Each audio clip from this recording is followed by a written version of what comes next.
We're entering our final weekend of the NFL preseason. The Carolina Panthers, after the win over Jacksonville, doubling them up 34-17 on Friday night. I caught the tail end of that one while I was on vacation. I was trying to unplug, to be honest, but I really wanted to watch the battles and if anything was going to separate anybody when it came to receiver. We spent a little time talking about this last week, about the names of Jimmy Horn Jr. and Jasim Reed kind of being forced at us and forced down upon us. And for good reason, we're seeing more and more of that Jimmy Horn Jr. talk for sure. And Dave Canales yesterday finally talking about the depth of his receiver room and how perhaps some of the guys that they would love to stay most likely won't. I think we're all aware of the receiver, group. It feels like we have about 7 guys that I'd love to keep. I don't know if we're going to be able to keep 7. There's been years where we were able to keep 7 for a while.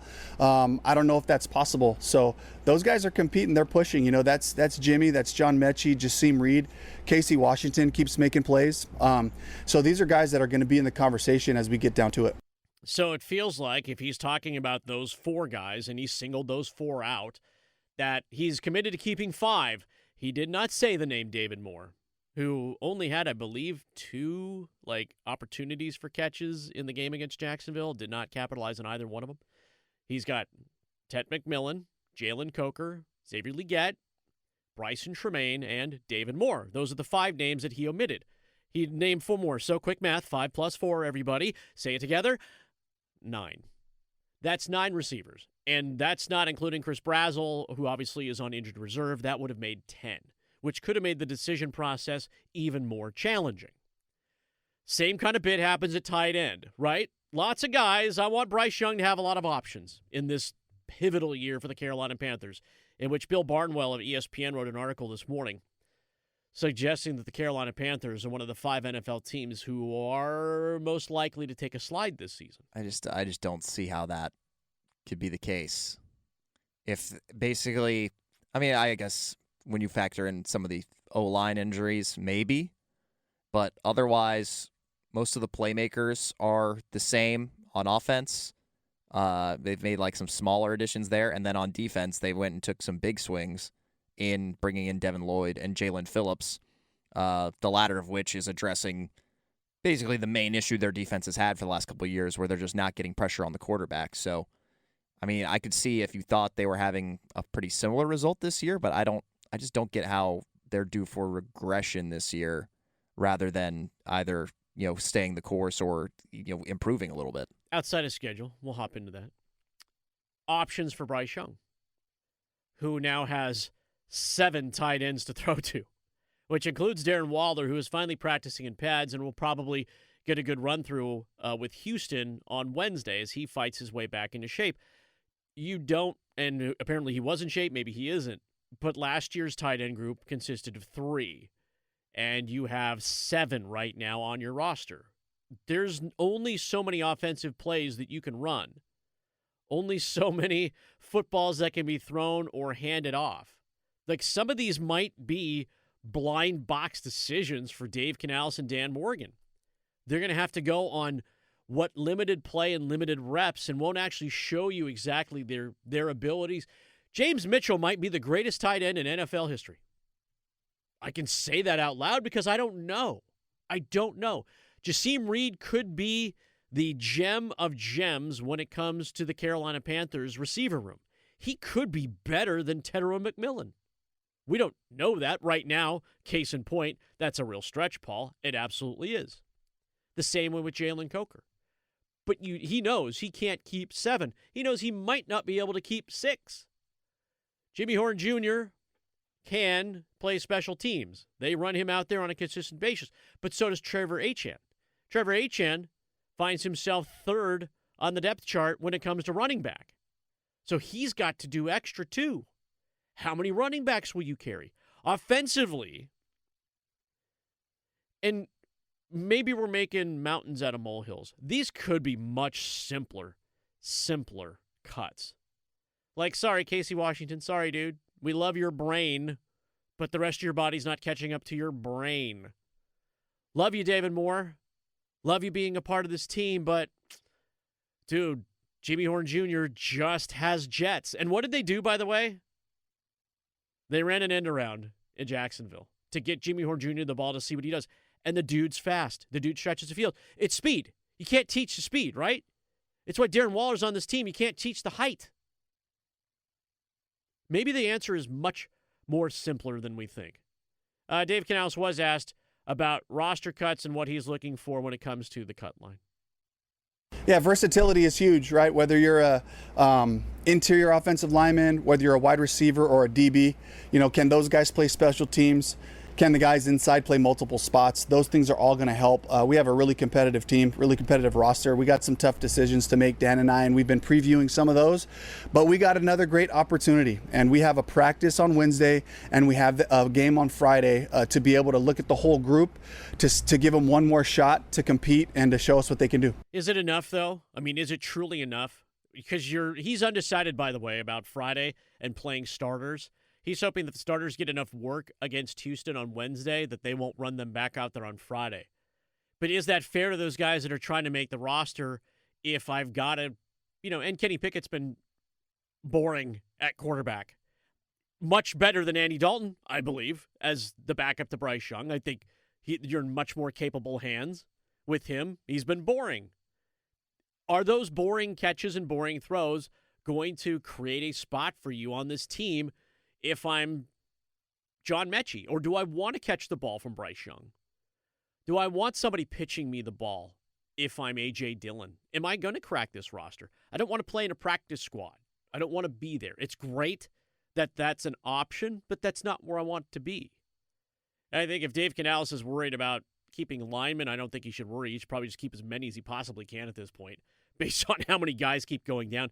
And I think that's part of the reasoning why Bill Barnwell of ESPN wrote out this morning, which has been repeated on a few sites, that the Panthers, much like Chicago Bears, he singles those two teams out, as well as New England and Denver, as teams that could take slides in this upcoming season just based on where they were last year.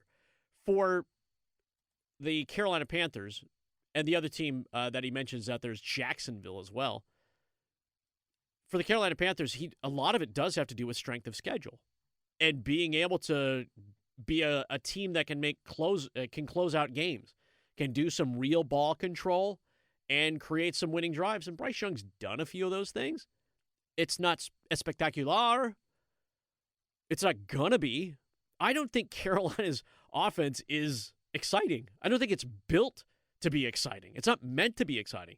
It's meant to create positive results. Like, you hear that from Dave Canales over and over and over again. We need positive plays, and he's a positive guy. It's not, and the word explosives gets thrown around a little bit, probably too much with the Carolina Panthers. The offense isn't built that way. It is built for 3 yards, 4 yards, and a cloud of dust. With Jonathan Brooks, if he can, turn it on and be the guy that he was when, prior to tearing his ACL when he was at Texas, if he can be that guy again. He's capable of being a pinball in the backfield. It's just how much he can handle back there. But the Panthers are thin. They are thin up front. Like, that's not anything that isn't new. And, it sucks. It sucks for a guy like Taylor Moton who has a blood clot, right? It sucks for Monroe Freeling, who was expected to have more of a ramp up before he had to, just dive in there. It sucks for Ike Ekwonu, who, probably won't be back in most of 2026, if he can come back at all. And so you're thin at those, and just one more guy falls. One more guy. Chandler Zavala was a starter a couple seasons ago. Brady Christensen was starting for this team a couple years ago. Wasn't that much of a stretch. That is an improvement that those guys are there, but they're thin. They're absolutely thin. So the Panthers, it's not unexpected. It's health and it's strength of schedule. And that assumes a lot of things, that the strength of schedule will be great outside of the NFC South. The Carolina Panthers have zero excuses right now, zero, to not go 6-0 against the NFC South. That should be 6 guaranteed wins. They should beat all these teams. They know they can beat the crap out of Atlanta. They know that Tampa Bay is missing a few pieces these days. And they know that New Orleans is still this enigma wrapped in a riddle that everybody's like, they're the up-and-coming team. And then they've lost Alvin Kamara for the first few weeks of the season. Like, those other teams could be behind while the Panthers try to move forward as a team. But it's not as simple as you want it to be, but out of the gate, and it's been a while since we've actually looked at the schedule, Max. They have the Bears at home, the Falcons on the road, and the Browns on the road before they take on Detroit, and I don't know what Detroit is supposed to be this year in primetime. 3-1 start heading into the bye week. That feels like not even like a stretch, right? I don't know. I said yesterday when I was with Tim Donnelly, I said I think the Panthers are winning 11 games this year, and he looked at me like I had like 2 heads. You might have 2 heads, Max. That's... I mean, 11. look, You have to go up from 8, right? To slide, yeah, you have to lose. That's what I'm more saying. Than you won last year. And I think it's based on, again, you've largely got a similar offense, and a lot of this is contingent on health and how these linemen can hold up. But if they can get some semblance of a healthy offensive line out there, then the offense is largely similar. But with a year of experience under the belt for Teteroa McMillan, it's another year of development for Bryce Young, and the indications from training camp was that he was looking really good. Now, I hadn't seen anything stellar in any of these preseason games, but I'd like to think that he'll continue to develop and continue to improve. And then, again, defensively, they went out and took some big swings and brought in some big impact players. So, to me, that adds up to progress rather than regression.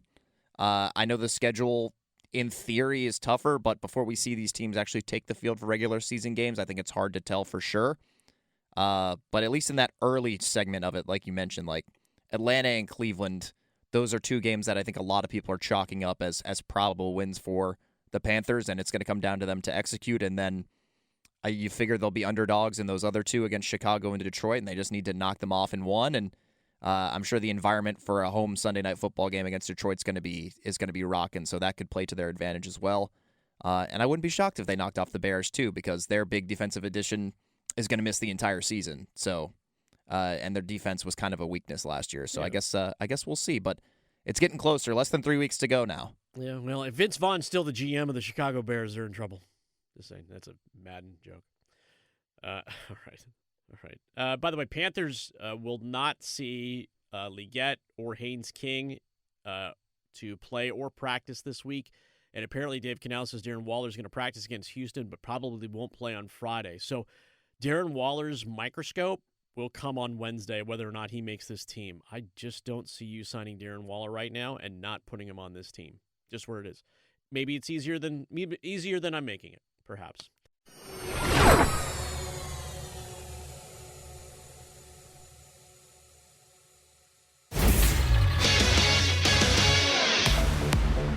I'm Max Goren with 3 things you need to know right now from 99.9 The Fan. The final Triangle quarterback battle has been settled this morning. Duke has named San Jose State transfer Walker Eget the starter for their Week 1 game against Tulane next Saturday.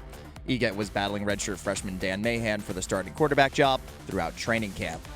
Angel Reese set a WNBA single-game record last night, grabbing 26 rebounds in the Atlanta Dreams win over the LA Sparks. Reese surpassed Shamik Holdsclaw's record of 24 rebounds, which stood for more than 23 years. She has led the league in rebounding in each of her first 2 seasons. The Stanley Cup will be at the DBAP tonight as the Durham Bulls celebrate the Carolina Hurricanes championship during their game against the Norfolk Tides. Bulls coverage can be found on 620 AM Buzz Sports Radio, 99.9 FM HD2, and WRAL News Plus, with first pitch scheduled for 6:45 p.m. For all the latest news on your favorite teams, download the 99.9 The Fan app or visit 999thefan.com.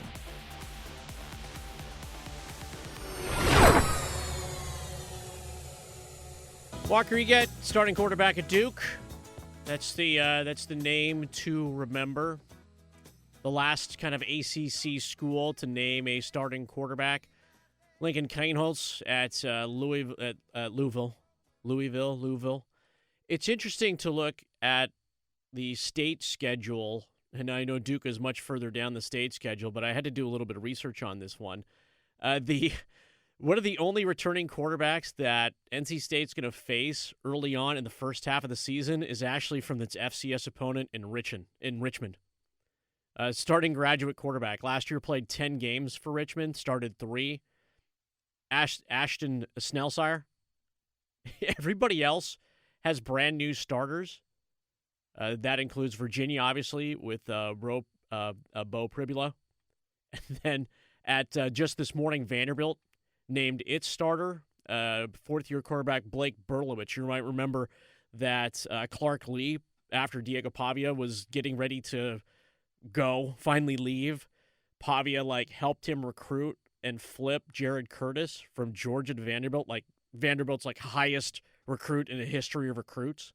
And Curtis will actually be the backup to Blake Berlowitz. Berlowitz was where did he go to school? He was the backup. Berlowitz was the backup to Pavia and New Mexico State. So he gets the job because he was there last year. And so you look at NC State's schedule, brand new quarterback. App State's got a brand new quarterback. Louisville, brand new quarterback. Wake Forest, a quarterback. It's Gio Lopez. But it's just wild, the new look of college football. I can't remember what the number was. You have 138 FBS schools now, 138 because this college football season we added North Dakota State and we added Sacramento State.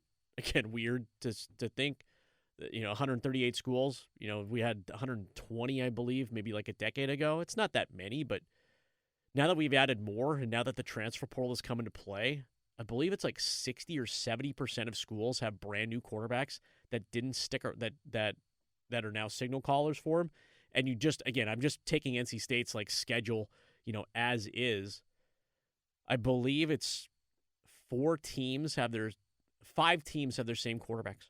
Steve Angeli at Syracuse, who actually didn't even finish the season last year because he got hurt in that Clemson game while Syracuse was taking the Tigers to task on the road.